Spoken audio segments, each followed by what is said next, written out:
Welcome inside the Parisi Palace, high above 3733 East Broadway. This is a live edition of the Jake Feinberg Show. Coming on Power Talk, please go to our website, powertalk.live.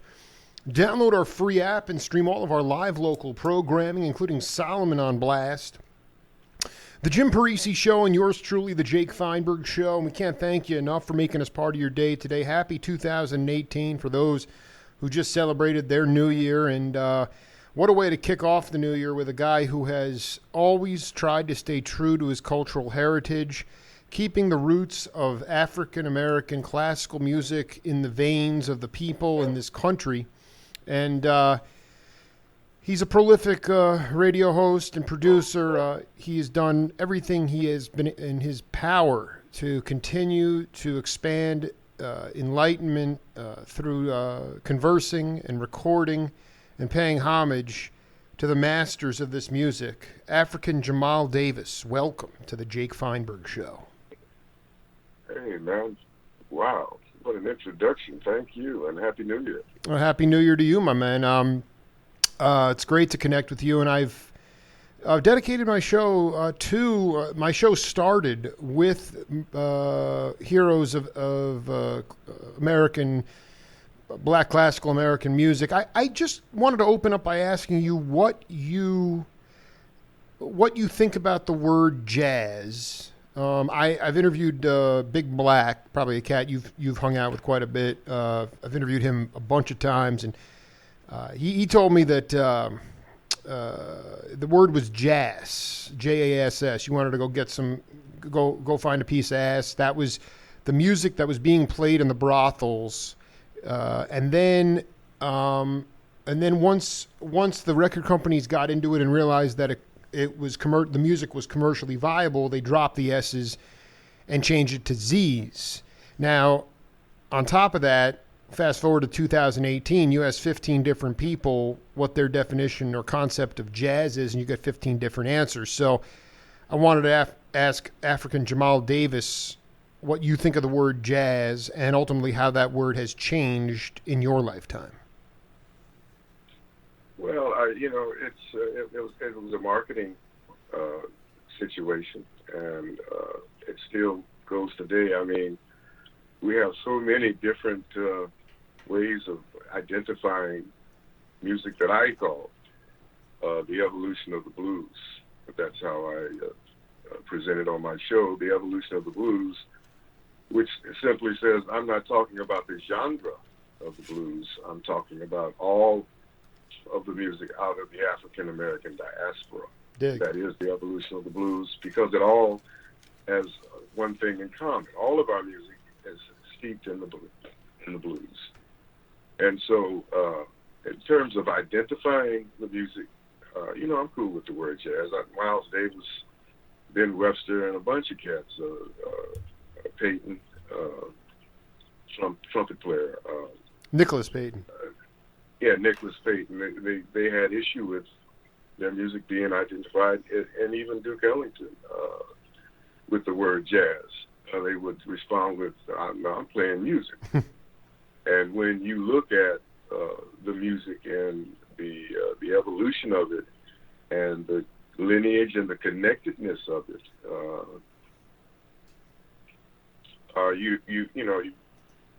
you really don't need to identify it with all of these different genres. But I mean, that's the world that we live in. So we got jazz, and we got modern jazz, and we've got bebop jazz, and we got straight ahead jazz, and we've got smooth jazz, and avant-garde jazz, and soul jazz, and it just goes on and on and on. And all of it is employed to market the music. Now it's neo jazz, and it's just a kind of a regurgitation of our music, giving it a new name. and yet it is still music out of the African American diaspora, and it will always be that. Did I answer your question?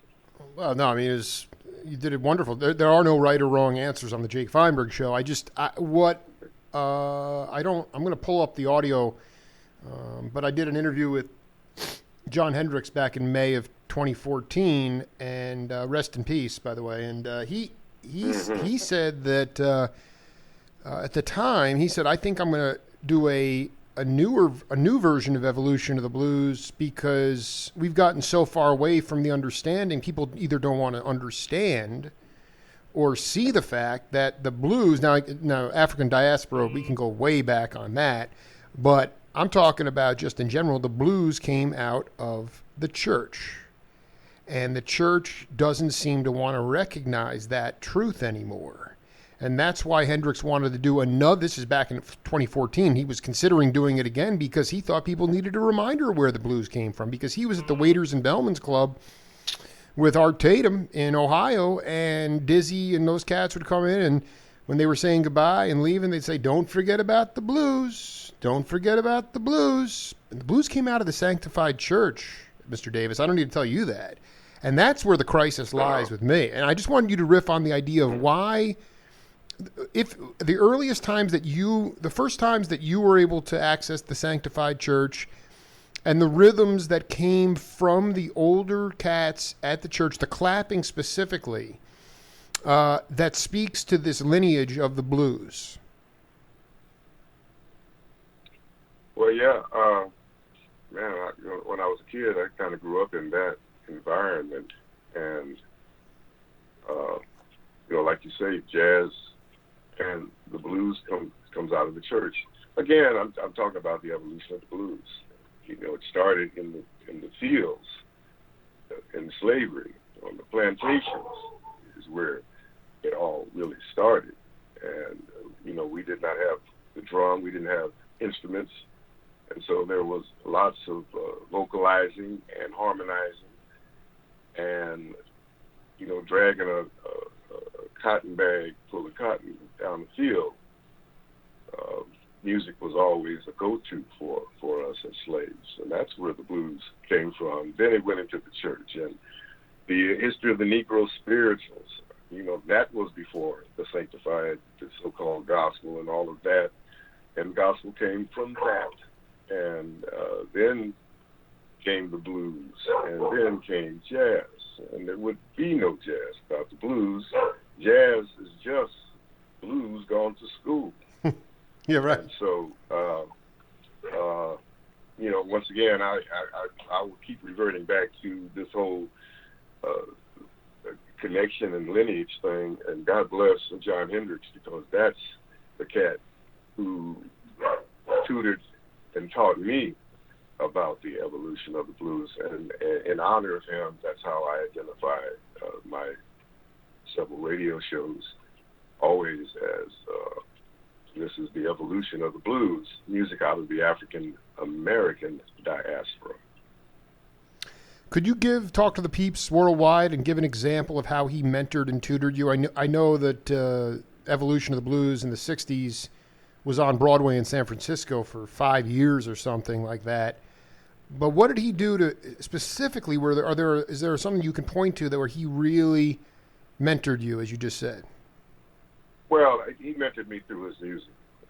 Personally, we only talked maybe a couple of times. I saw one another 2 or 3 or 4 times, and I told him when I saw him, I thanked him for doing that Evolution of the Blues, which was commissioned, I think, by Jimmy Lyons for one of the first Monterey Jazz Festivals. Mm-hmm. And the cat who you really want to talk to, who was there with him, is Larry Vukovic. Vuk was one of my first. He was one of my first interviews way back, and we talked extensively about it. Yeah, and he and I had conversations about it. But when I thanked John and told him that his Evolution of the Blues was a theme for my program, he thanked me, and he says, "Then you know what it's all about." And I said, "Yeah, well, I know I know as much as I know what it's all about, because there's always more to know. There's always more to know. Yeah. So yeah, that was my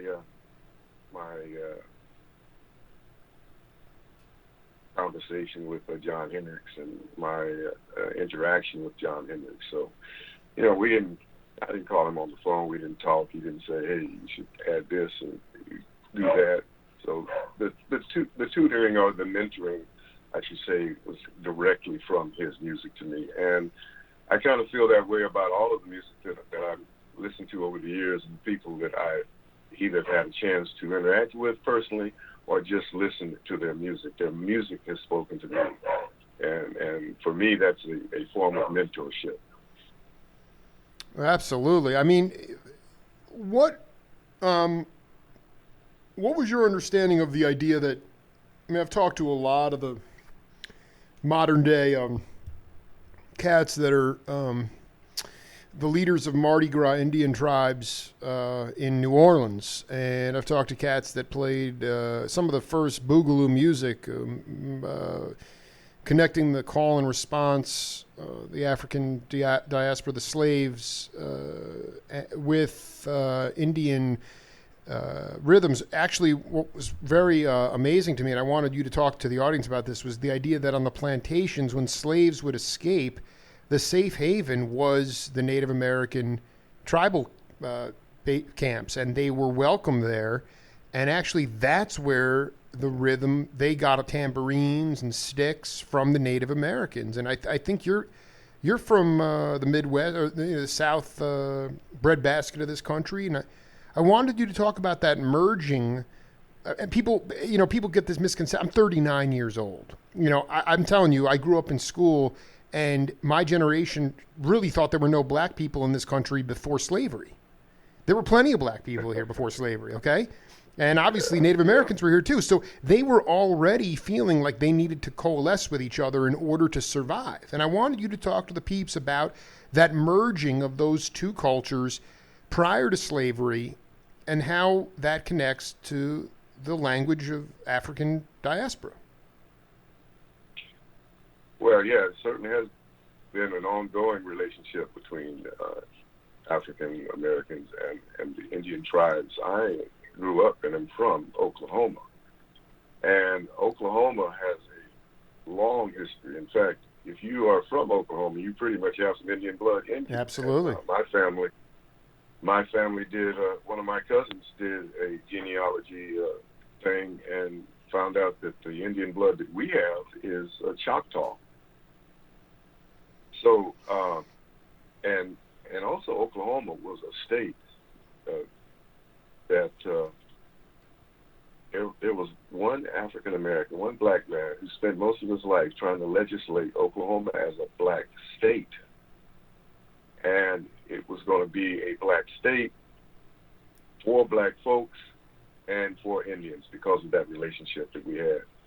And out of his energies in that direction, there were actually 50 viable and very successful black cities in Oklahoma, the state of Oklahoma. And there's a half a dozen or so that are still in existence, like Boley and Preston, Langston, and the most successful of that era was in Tulsa, Oklahoma, in a district called Greenwood, which was a street that had over 3,000 black businesses. And so a lot of that was, in trading, business and all of that, there was always this interaction between blacks and Indians. And I see it not only was viable in the state of Oklahoma, but also in Louisiana and other parts, Texas, and wherever we showed up in the home and the lands of our Indian brothers and sisters. So yeah, I love the relationship, and I think it's still going on now. Lots of Indian blood and black folks.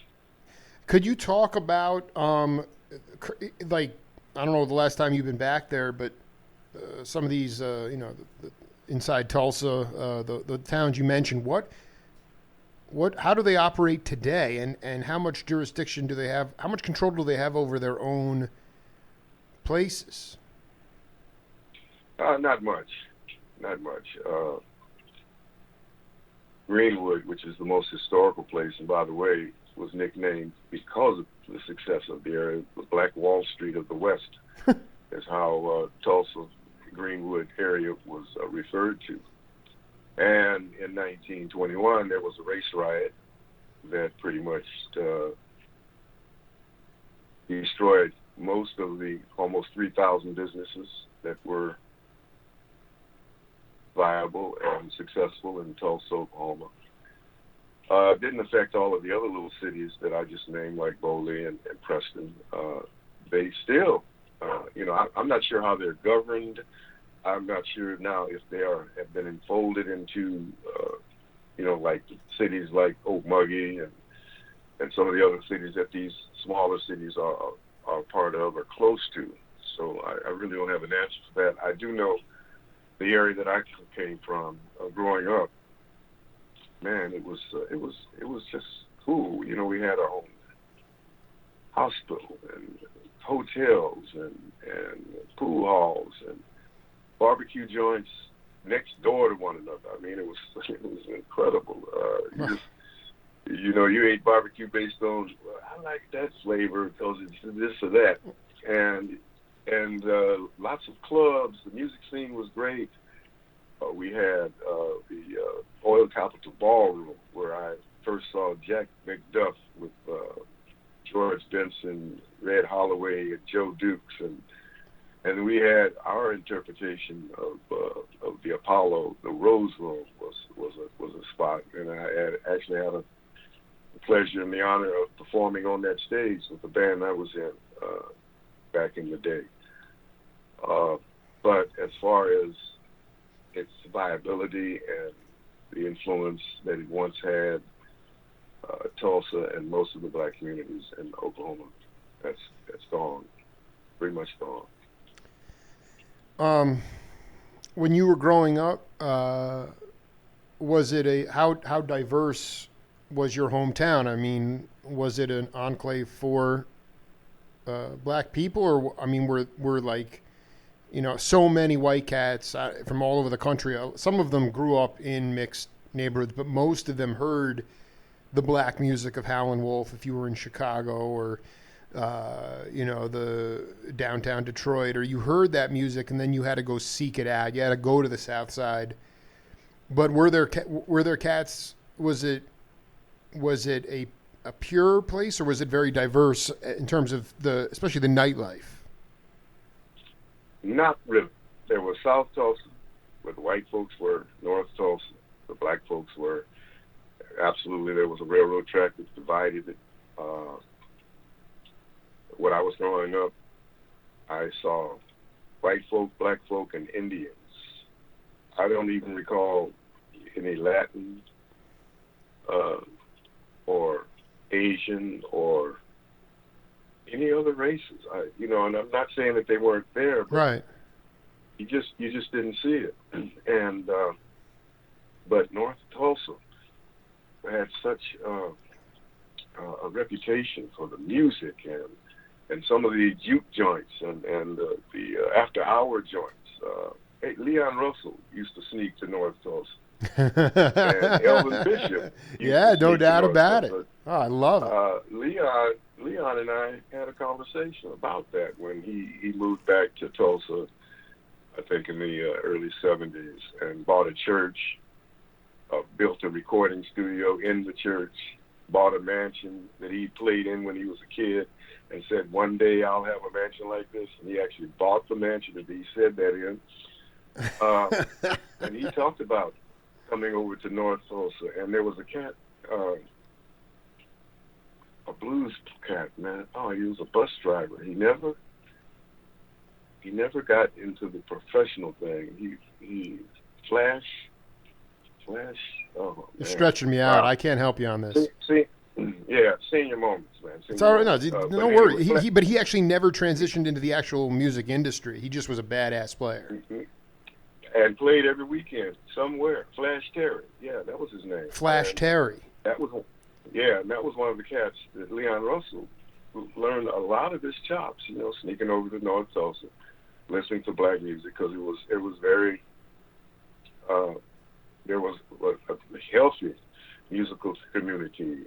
We also had Ernie Fields Sr., who had a big band, and it was hugely popular in that Midwest and area, and he didn't venture way out to the East or the West Coast. He was mostly Midwest, but he had one of those bands that rivaled Count Basie and Duke Ellington, and he had that kind of reputation where folks was going to Tulsa to be a part of his band. And he has a son, Ernie Fields Jr., who's quite successful, lives in L.A., a Reed man.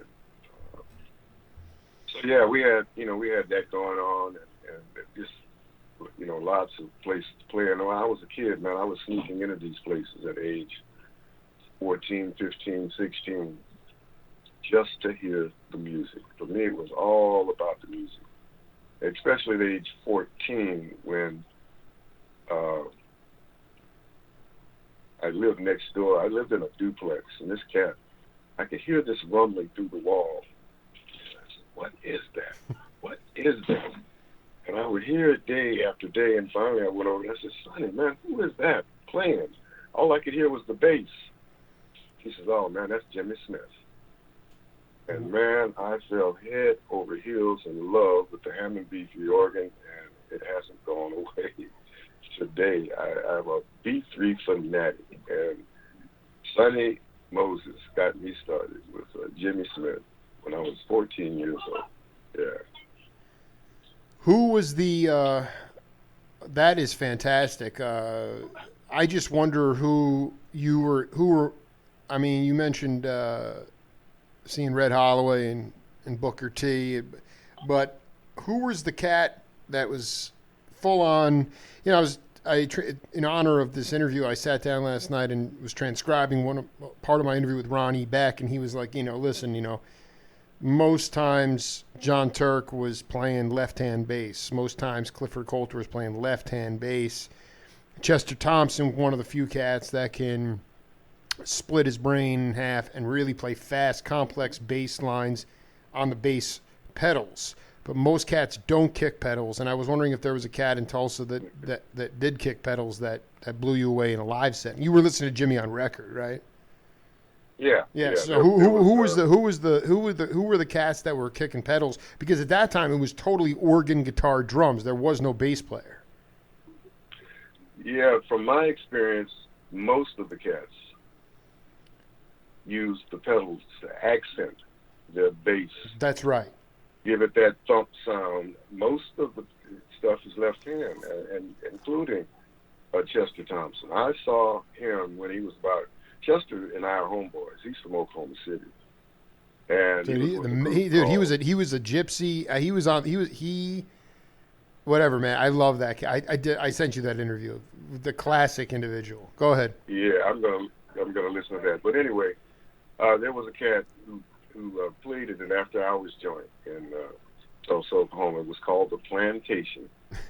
And you knew that if anyone came to town, that once their gig was done, you wanted to be at the Plantation, but that's where it was going to happen. And the house band was organ and drums, no guitar. Right. And Sir Bob Hines was on the organ. What was his name? Sir Bob Hines. Sir Bob Hines was on the organ, kicking pedals with a drum. The organ? No, he wasn't kicking pedals.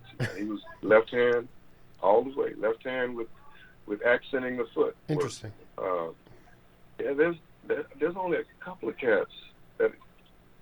Well, one organist that I know today just kicks pedals, and that's Barbara Dinnerline, and she had her organ modified to sustain the pedals, because bass pedals on the organ don't sustain.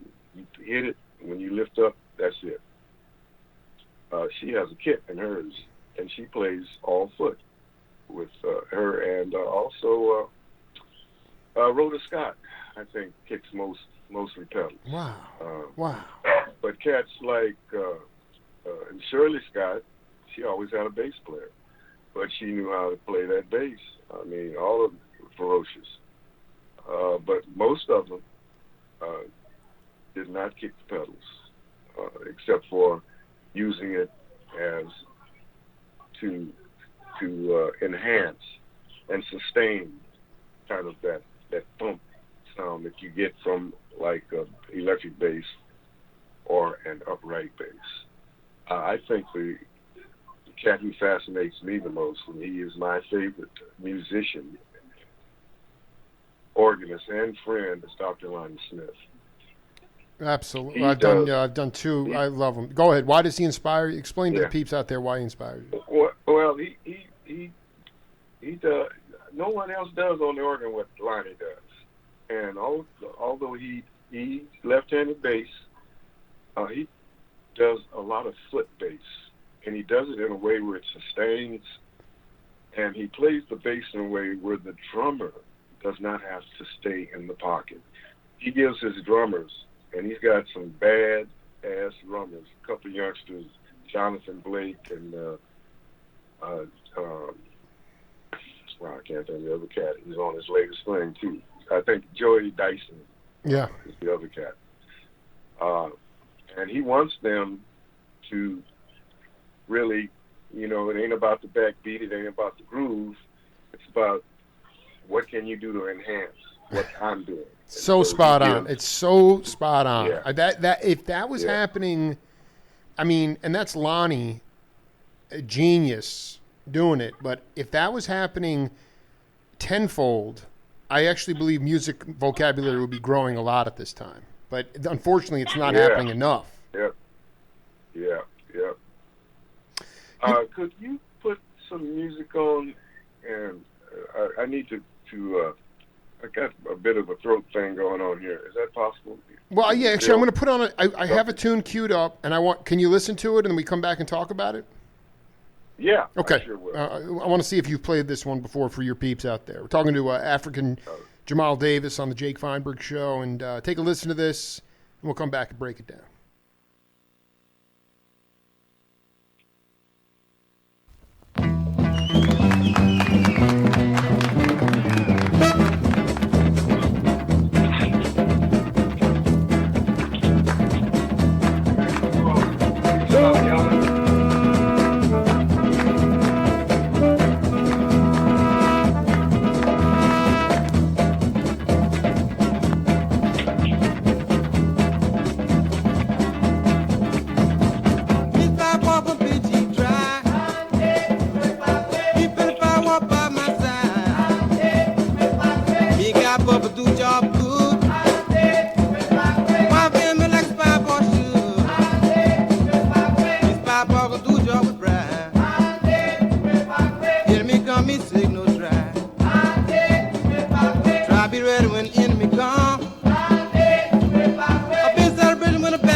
Music on the Jake Feinberg Show brought to you by his loyal sponsors, Abbott Taylor Jewelers, Craig Pretzinger of Allstate Insurance, Dr. Butch Diggs of Diggs Dental, and the Jewish Federation of Southern Arizona, and we thank them for their support.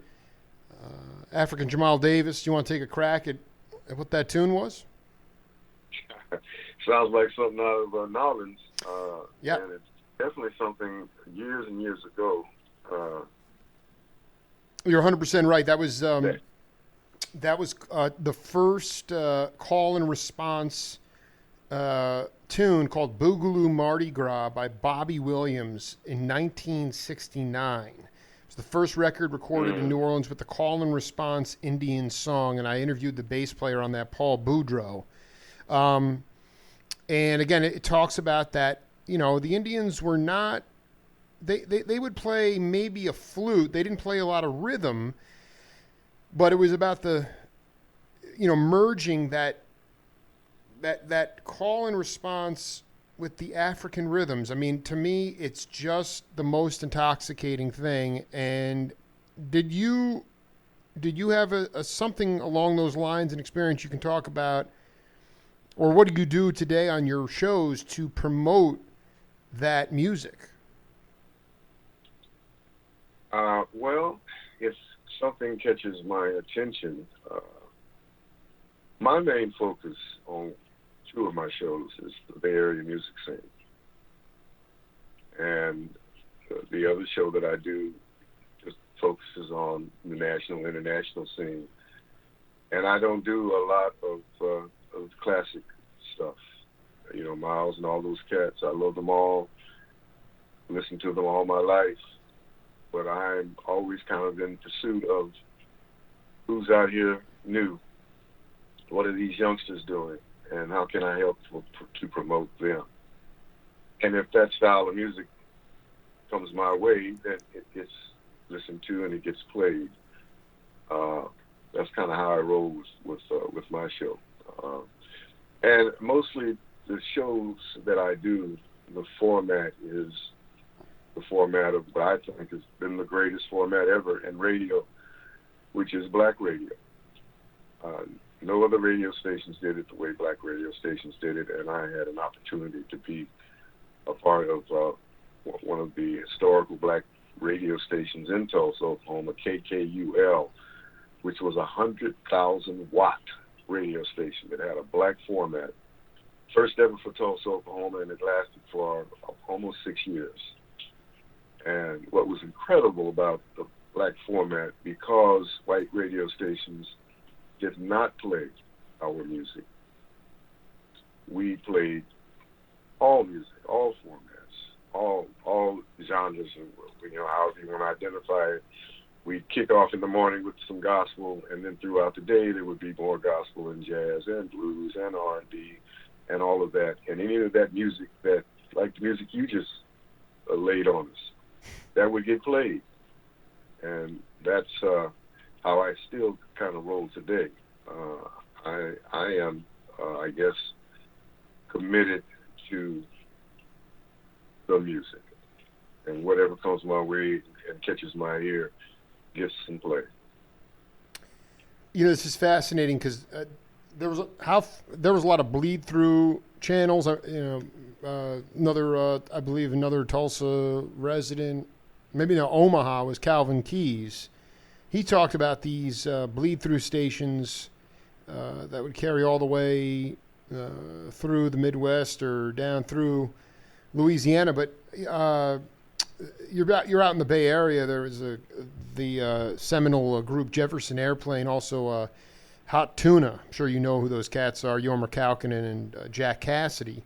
Cassidy grew up in D.C., and he said in 57, I'm 13 years old, and in 57, 58, 59, you had these rhythm and blues guys, Ray Charles, the Coasters, Hank Ballard, and the Midnighters.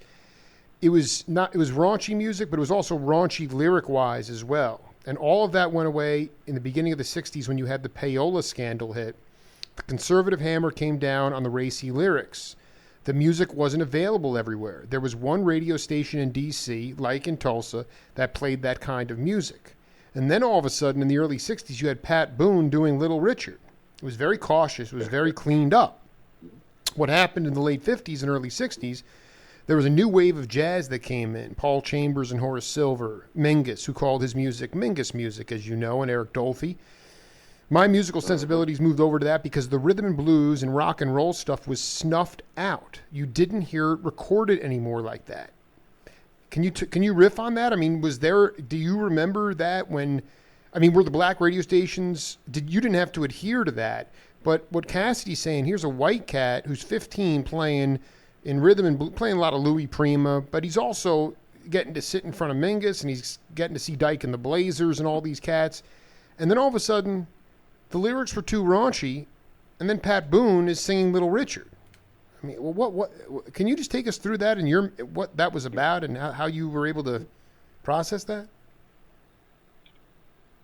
Well, the conversation in our communities and our villages, as I like to refer to, was the level of ripping off. It was just a rip off. That's kind of how we saw it. That's how we talked about it. And it wasn't anything that we could stop. I mean, there was really nothing you could do about it. So it wasn't like we was hating on anybody, but we certainly knew what was going on, and more of the same. And it's still happening today, really, on some levels. Can you give an example of how it's still happening today? I'd like people to understand that it's still happening. Wow, man, I have to. Nothing comes to mind right now. Well, I look, for me, one of the things that kind of speaks to it is the festival circuit. Kind of speaks to that. There are some festivals that will present a blues festival or a jazz festival and not have a black date leader on that stage to represent the music that they're playing that was created by black folks. That's one of the biggest examples that I can come up with. And that's happening. And there's a cat here in the Bay Area named Ronnie Stewart, who created the Blues Society in the Bay Area. And man, that's been his heart and complaint and platform for years. How do you have a festival playing black music without representation of black people on that stage as date leaders?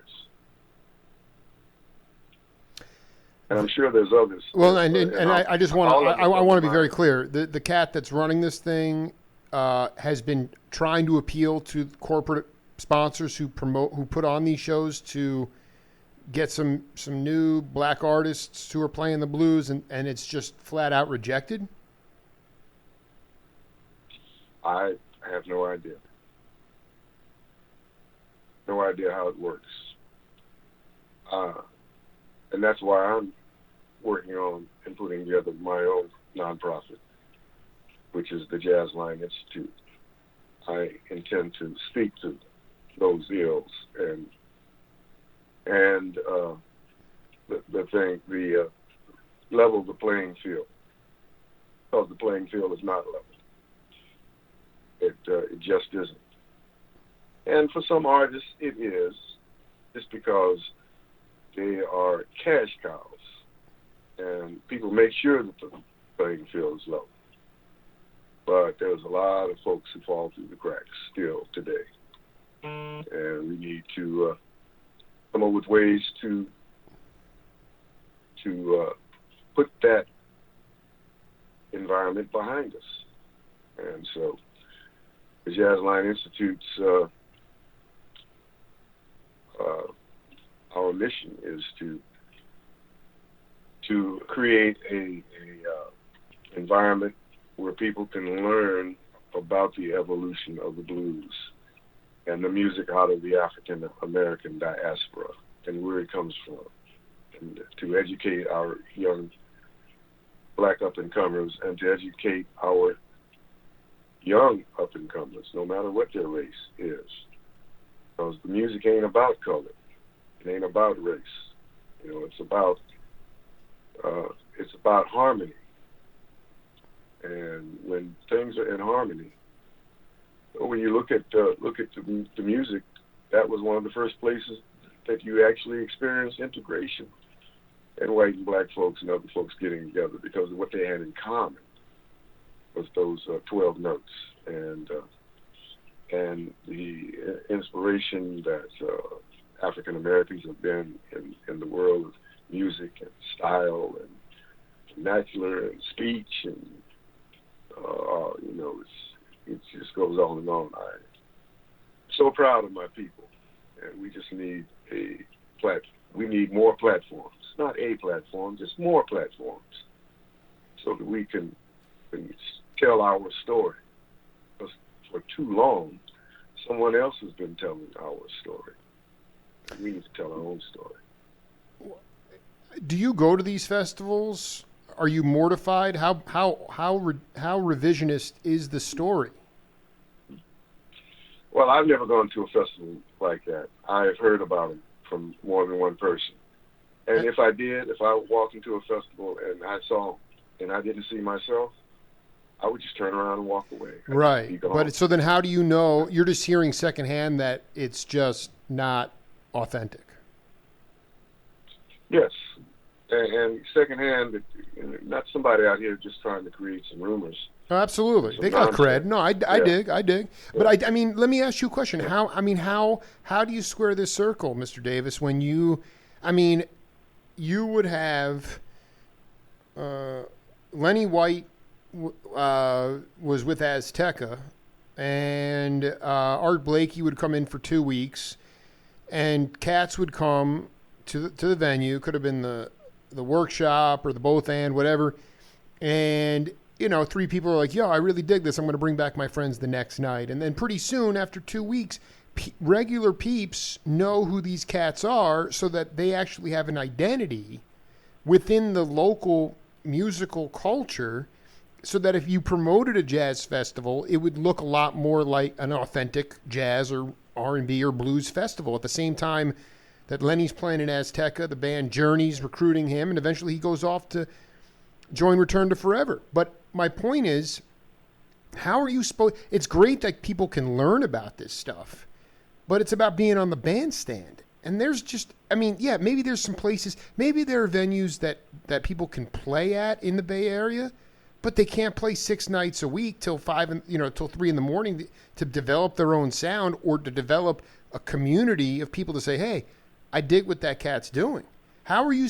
that's my point, is that the significance of music in our culture, how has it changed, and how has it made it that much harder for you to get your people back to telling the true, authentic story of African diaspora? Well, the music is academia now. Colleges have jazz programs. High schools have musical and jazz programs. Not enough, but it is out there. But what has disappeared is the University of the Chitlin Circuit. That's right. And the after-hour joints. And that's where the rubber met the road. That's where you learned how to play on-the-job training. And there's a little bit of that going on. We don't have any spots here in the Bay Area that ongoingly has like jam sessions. And Calvin Keys had one going on for a while, and I'm not sure that that's still happening. So, it's like the University of Calvin Keys and the University of Art Blakely and the University of Betty Carter. All of those folks were universities. Right. And you learned on the stage, and look, if you wasn't on top of your game, even during a show, Betty Carter would stop the band, say, hey, well, what are you doing? Or she'd stop the band and have a conversation with the audience if they were talking and being too loud and interfering with her job. She'd say, hey, I'm working up here. Didn't you come to hear me work? I don't come in your job. sing while you working. So I'm sorry, who said this? Who was saying this? Oh, Betty Carter. Oh, Betty Carter. Okay, Raw, that's great. Yeah. Oh, yeah. Yeah. Yeah, Carmen McRae would do that. Sarah Vaughan. I mean, you hear these stories, and most of them are true. There's not a lot of embellishment in these great stories of musicians and what they have to deal with and what they had to deal with and who they had to be and depending on their complexion, would indicate whether or not they were going to work in a certain environment. And a lot of black cats created accents. I'm not Black American. I'm Cuban, or I'm Puerto Rican, or whatever they had to do to get on that stage to share that music. That's the story that we need to tell, and we need to create. It'd be great if a college system came up with one with a jazz program that had part of their curriculum a jam session. Well, they do, but come on. I mean, I've interviewed Kenny Burrell, and he's the man. But you know what? I don't care. I mean, you're going to have a jam session at UCLA Herb Alpert School of Music with a bunch of cats who are already the top of the line academic musicians, so they're all sort of askew to begin with. You're not going to get a real understanding of what you're like in front of real people. You'll just be performing in a bunch of technical, really high-tech people, high technical chop people in academia. I mean, this is the other part of it that I wanted you to riff on. This is from a drummer, Jerry Grinelli. I'm not sure when you actually moved out to the Bay Area, but he said, I was just in San Francisco and I was staying out by the Haight, and there used to be a place called the Happy House that was run by the Williams couple. They were straight arrow music lovers, huge jazz fans who loved the musicians as well. They liked being around that creative energy and liked supporting it. Flip Nunez lived in the basement. Dewey Redman lived upstairs. Tony Williams stayed there. Eddie Moore. Stanley Willits even stayed there. Billy Hart stayed there. They had a beautiful grand piano. They had a beautiful grand piano in the living room, so you could play there. They were into people coming in at 4 a.m. and playing in the living room. So I mean, is there what I'm talking about is like literally the music that we love came out of the community, and it was supported by a lot of peeps.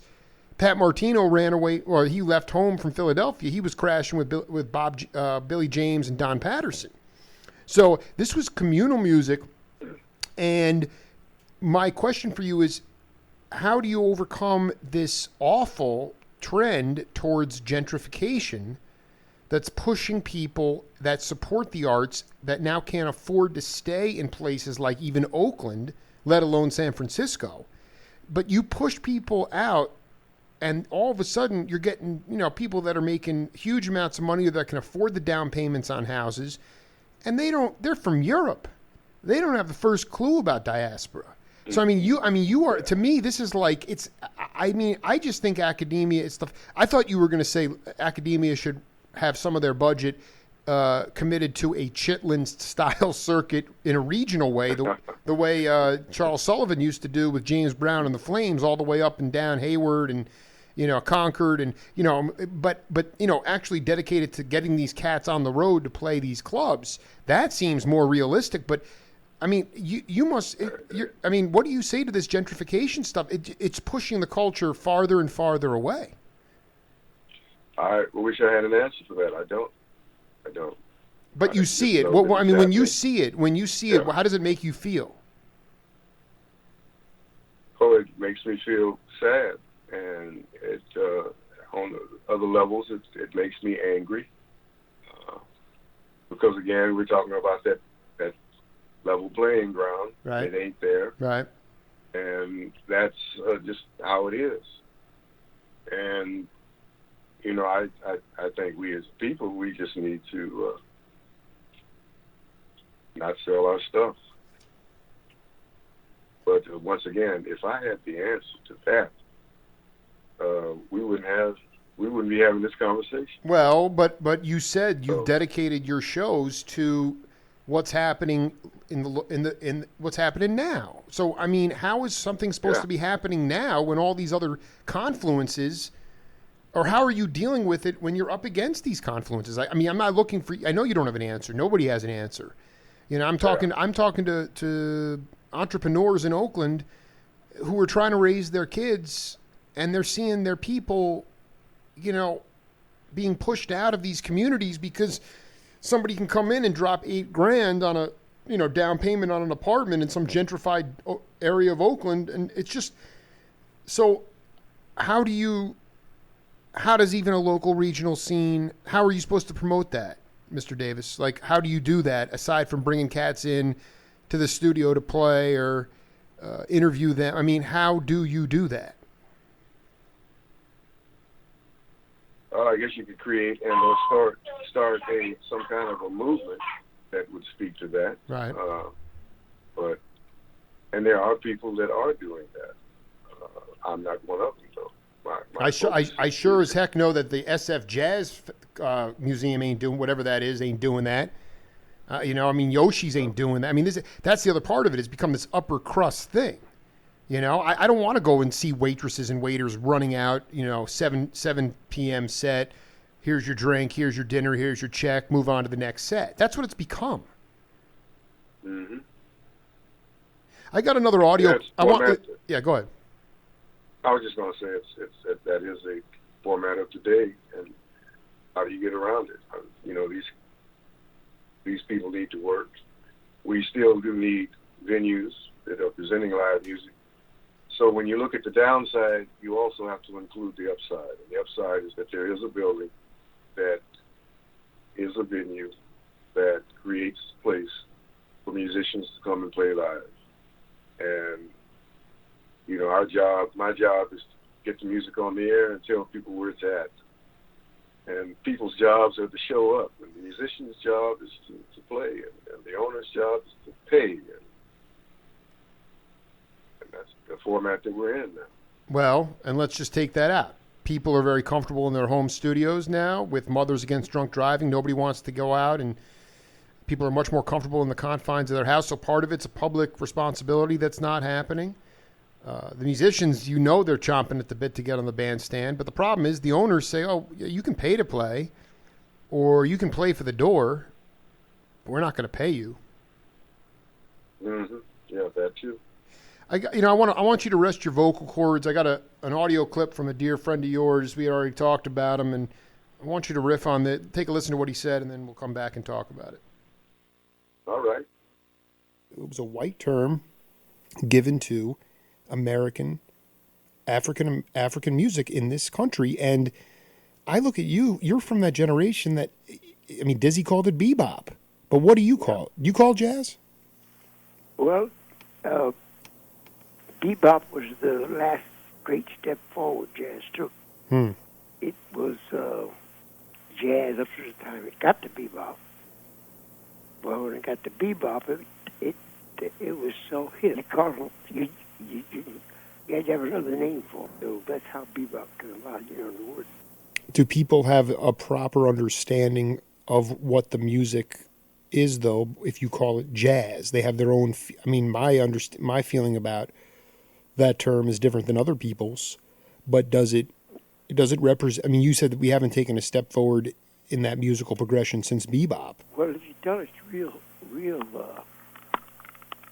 story, jazz was the original term. It was what those customers at the houses in New Orleans went to do. They went there to jazz, but down in the hall, there was always one of the great piano ticklers, you know.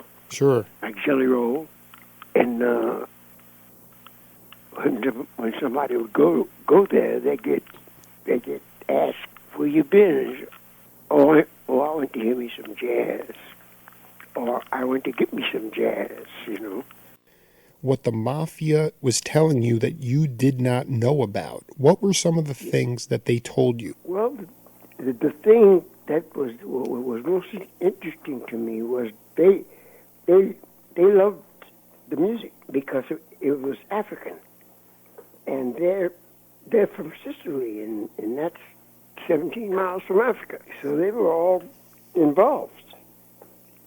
They loved that music. They had heard the rhythm of the drums in their ancestral homes, when they went to Sicily. But they were the ones that came to America and put it together here for us. So they gave you confidence to know that people liked the music? Is that what you're saying? Or they just supported it because they... Well, they just didn't treat us like niggers. Right. They treated us like human beings. That's right. Like human beings. That's right, yep. That's the whole thing. And so they gave us the best of what they had. And the thing that made it possible was they were selling girls, sex, and all kinds of drugs, cocaine, marijuana, and everything, alcohol, all the alcohol they could get. I used to work at a club in Toledo where they... You want to take a guess at who that is?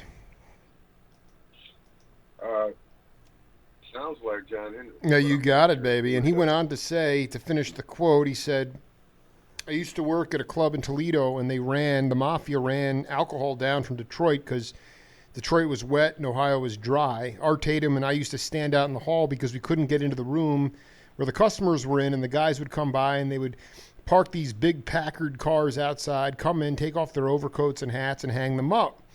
They would see Art and I over in the corner and come over and rub our heads. They considered rubbing a nigger's head good luck.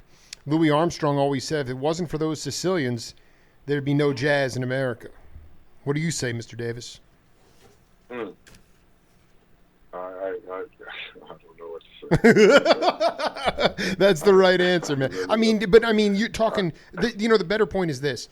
Sicily, 17 miles from the motherland. My generation, Gen Xers, millennials. You read in history books, you think history started with the Greeks and the Romans. It started in the motherland. You listen to that Jahmal interview that I did, first universities, first instruments, first inventions of medicine. It all came from the motherland. Can you talk about your experiences in the motherland and how it has shaped your view of not just music, but society as a whole? Motherland, I've never been there, first of all. You've never been to... We got to get over... I've never been there either. Yeah, that's on my bucket list. It's on your bucket list. No, good.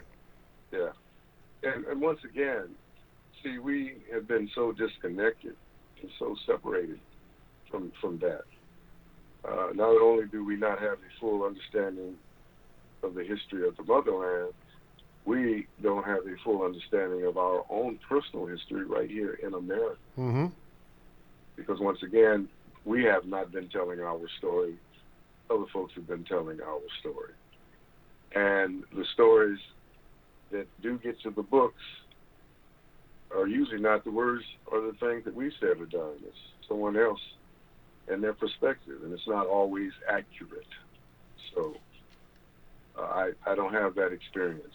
I wish I did. I know that's where I came from, and I know that someone with the last name of Dayvs owns someone who's an ancestor of mine. That's what I know. And outside of that, with separation and detachment and the whole slavery organization and how it functioned, we are very disconnected people, and that has a lot to do with how and what we deal with today and will for some years to come. And I say that just based on the administration that we're dealing with now. I mean, this earth is actually, I think it stopped on its axis and reversed itself, and we are now moving in a backward direction. So, and once again, man, music is always there to soothe and to connect and make sense of the craziness that we deal with in life. Music is a wonderful thing. And I love hearing John and his take on the history of it, because, I mean, he was there. And the cat you should talk to in terms of Fillmore, which was to San Francisco what Harlem is to New York, or was to New York. That's another area that's being dissembled, decimated, or whatever word you want to use.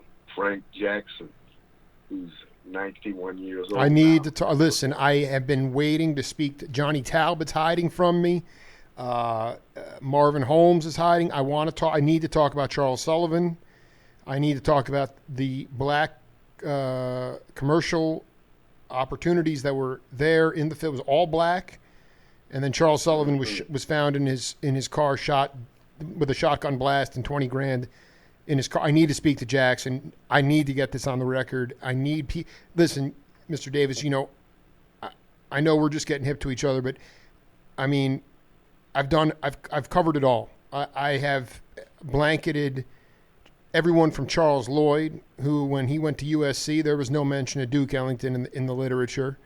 I've talked to Richard Davis several times. He wasn't getting classical gigs and he was the best bass player by far because he was black. Ron Carter, talking about the inner city newspapers in Detroit and Pittsburgh that used to chronicle the music. I've done 2,000 primary source interviews like I'm doing with you right now. You guys have helped me find my voice. And I am bound and determined to make sure that my daughters and future generations understand that the history that we've been told is not the correct history. And I agree with you. I mean, I just look at this year as either we're going to continue in this banana republic that we're in, or we're just going to slouch right into autocracy and a police state. And I don't even know what that really looks like. And for your people, I don't either. And quite frankly, for your people, you've already been operating, they're building prisons. They're not building schools. That's right. So it's beyond dangerous for anybody who doesn't have white skin. And like you said, music has always soothed the soul. I remember talking to this percussionist, Tony Waters, way back. Blakey befriended him and back in the 70s. And he said, even during the Vietnam War, the music was so visceral and strong. It got us through those times. And there's just not enough music today I just found it interesting. Hendrix, who lived it, you can talk about the mob and the selling of girls and probably some of the really bad stuff that went down and the drugs. But they understood good music, and they treated the musicians with respect. And it's the San Francisco jazz, whatever it is. It's like, it's a bottom line thing now. It's a money grab now, and that's not what this music has ever been about. So the greed factor has gotten incredible, and it's funny because the mobsters used to control the cities, the big cities, and now it's the banksters, and so it's a corporate fascist model that we're living in with the ultimate figurehead sitting in the White House. The bankers are a mob too. So they are. No, and they don't have any culture. They could give a rat's ass about culture. Yeah. Well, I want to commend you for what you're doing, and you have a lot to say, and you're very sharp and articulate, and very well educated in the history that you're talking about. And it really shows. Well, if you listen, the one thing passion really shows. Well, I thank you for that. I'm actually having a good day. But the thing is, what I want you to realize is that a lot of the interviews I sent you, and I'll send you more, but those interviews, if you look back at the dates, that was when I was really just starting my show. And the guys who helped me find my voice were Chester Thompson and Calvin Keyes and Michael Howell and Larry Vukovich and John Hendricks and John McLaughlin and Billy Cobham, to the point now where, Mr. Davis, I will go to New York in a couple weeks and do Facebook Live interviews with Kenny Barron and Eddie Henderson and all the cats, because I have passed that credibility threshold with the cats. They have helped me find my voice. I am doing something totally singular, and and so for you to say that, and being that we are in the same field as journalists, broadcasters, it means a lot, because I've dedicated my entire show to that. And I want to keep going deeper and stretching the lineage. And Johnny Talbot can hide all he wants. I'll smoke him out. I'll find these cats because they need to talk. And because and it's crucial. It's absolutely vital. And in fact, if you ever want to use or play any of my interviews on your program, you're more than welcome to, because it's just boatload. But you'll hear me. You'll hear me feeling I don't have my voice. It's like getting up on the bandstand and all the other cats walk off the bandstand, because like I'm trying to ask the question. I sort of understand it, but I'm fumbling around.